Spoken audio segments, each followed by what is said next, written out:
Back home now, doctors are sounding the alarm over the troubling rates of young Australians being diagnosed with type 2 diabetes. Some paediatric endocrinologists are reporting that kids as young as 4 are developing the condition. It's spurring calls for a national database to better understand the true extent of the trend. For more, let's bring in Natasha Robinson. She's the health editor with the Australian newspaper. Natasha, good to see you. Thanks for your time.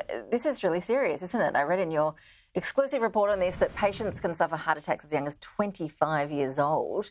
What's going on here? Why are we seeing this condition in such young children? Yeah, look, well, it's definitely a newly emerging trend that, in fact, has not been documented anywhere else in the world.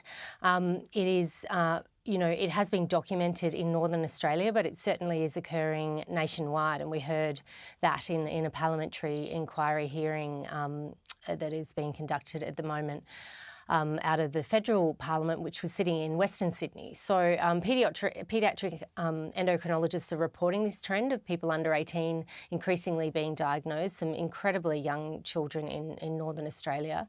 And the problem is that this young rate of diagnosis comes with it a risk of a higher risk of more severe complications.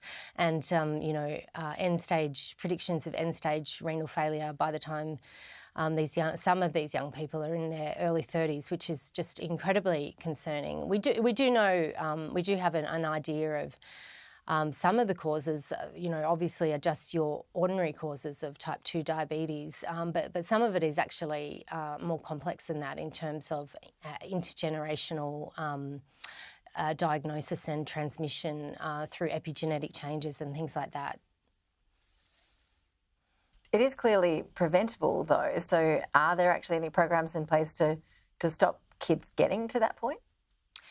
Well, I think that is the issue, is that we are so focused on the treatment of type 2 diabetes. And of course, that's incredibly important so that people do not, develop those complications. But yes, the prevention aspect is, of absolutely incredible importance, and certainly doctors in the Northern Territory are telling us there is a critical lack of preventative services. They're working really hard, in places like Menzies School of Health Research to stop that cycle of when women have gestational diabetes, then giving birth, and that puts their children at higher risk, and they're working really hard to kind of break that cycle. And it's programs like that that are just so critical for slowing down this really, really concerning trend. Yeah, it sounds like there's plenty more work to be done on that front. I did want to ask you about a story that I understand we can look out for a bit later on the Australian. You're doing a story about work productivity. You're looking at how we can work less and achieve more. It sounds pretty good, I think, to most of us. What are the top tips?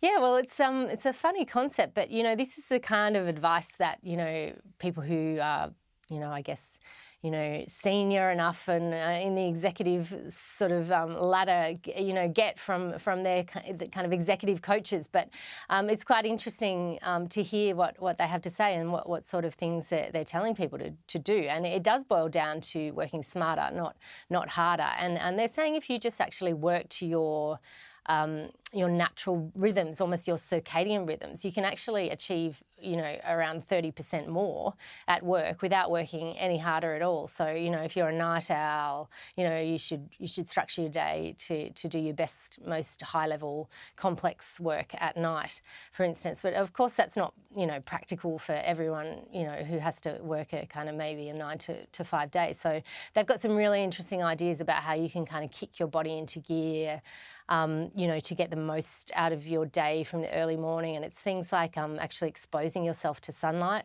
very early in the morning, even sort of very strange things which don't sound all that fun to me, like, turning the cold tap on the shower for a minute or a minute and a half at the end of your shower, and, some quite novel ideas like that. So, yeah, we'll be publishing that later in the day.